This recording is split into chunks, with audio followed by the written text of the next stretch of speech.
I'm Deanna, And I'm Kelly. and together we are Outstanding in our field. And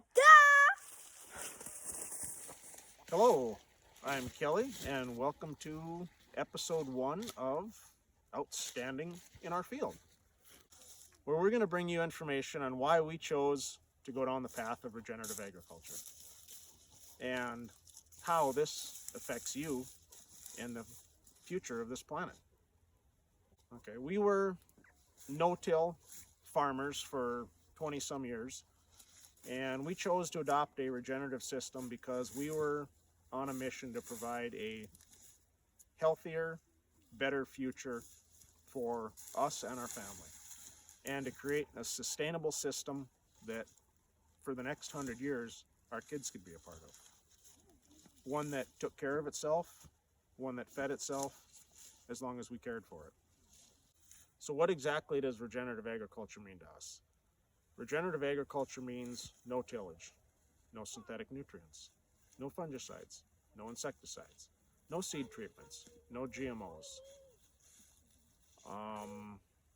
The incorporation of cover crops to sequester carbon and pull atmospheric nitrogen and store it in a liquid form in the soil that our plants can utilize and feed our microbes. To properly cycle nutrients to make a fully sustainable biological system that feeds itself and takes care of itself without hauling massive amounts of amendments onto the farm and dispersing them all amongst our fields. We're not incorporating high analysis fertilizers. We're not importing those products from countries like China, where making those products contributes to air pollution. But how does this affect you exactly?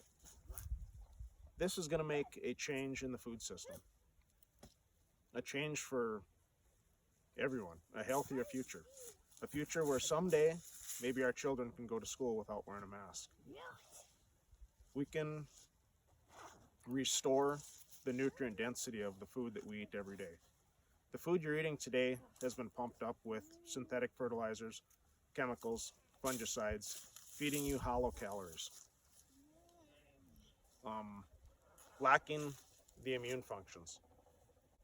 As farmers, we take a lot of pride in caring for our fields, and for a long time that meant getting the most bushels and having the cleanest fields, not a weed in sight, and all that did was degrade our soils.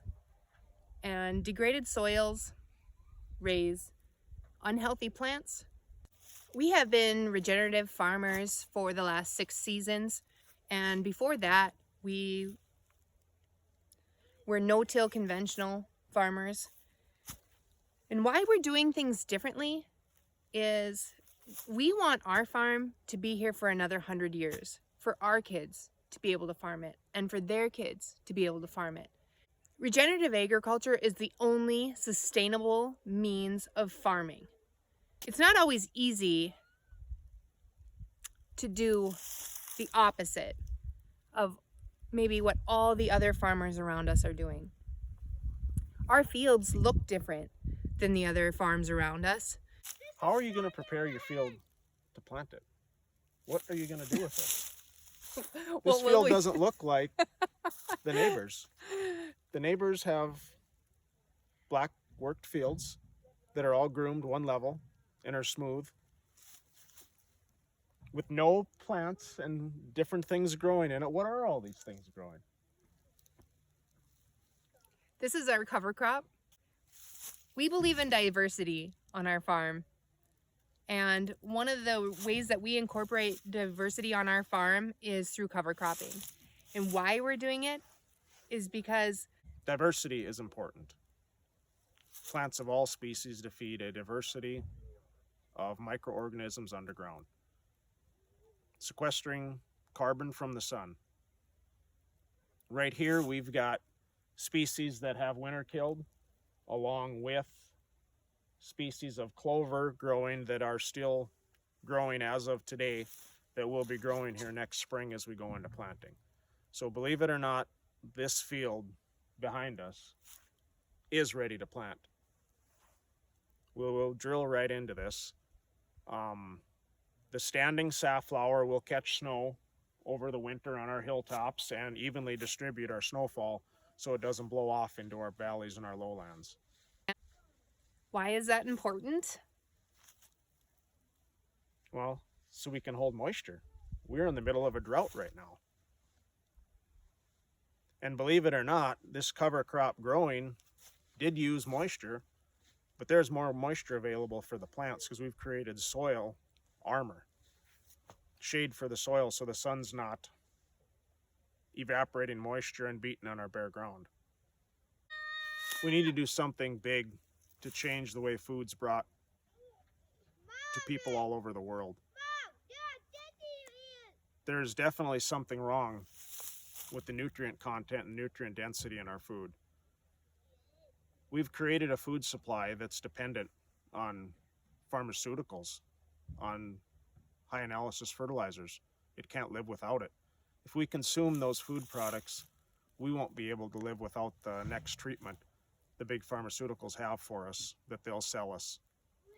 Just like right now, what are we going to do? Keep wearing masks and wait for the pharmaceutical company to come up with a cure, give us a shot in the arm that'll put us through till we become resistant to that strain, and they'll have the next big answer that they'll be willing to sell us.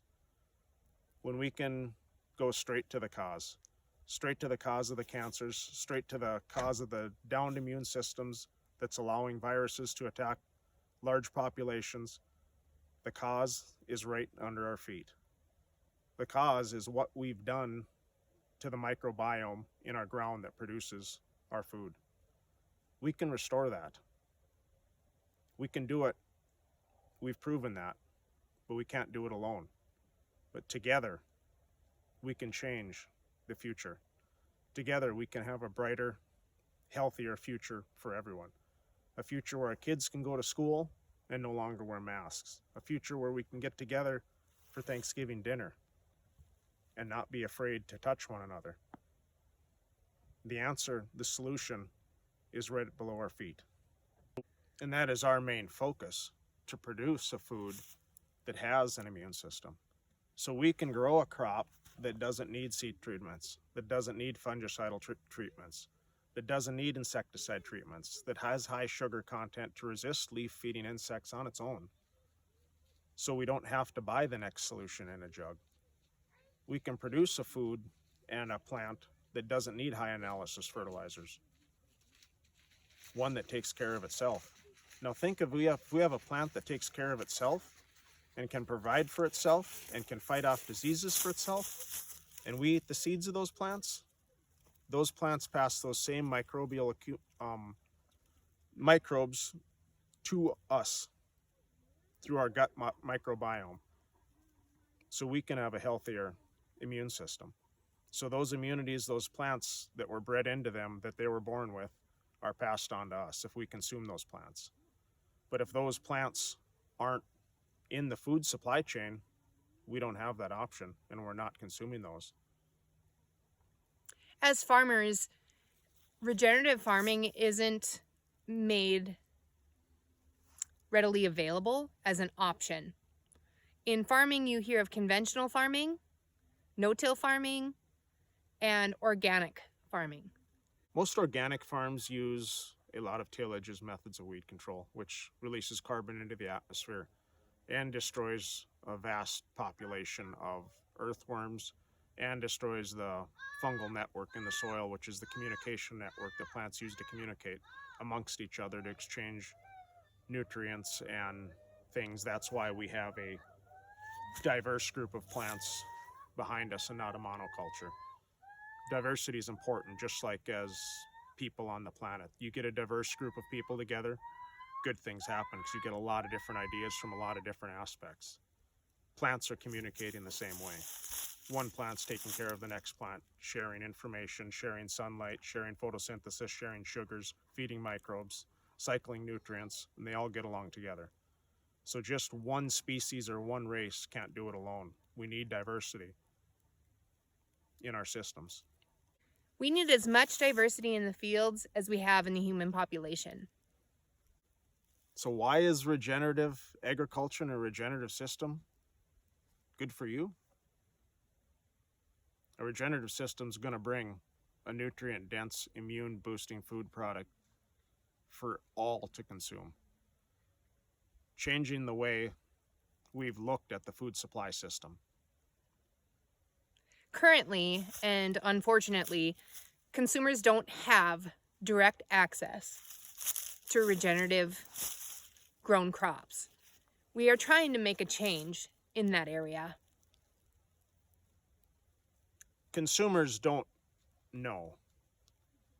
Farmers don't know. If it tastes like food, smells like food, it must be good food, right? The answer is wrong. The nutrient density of that food is what's been in jeopardy.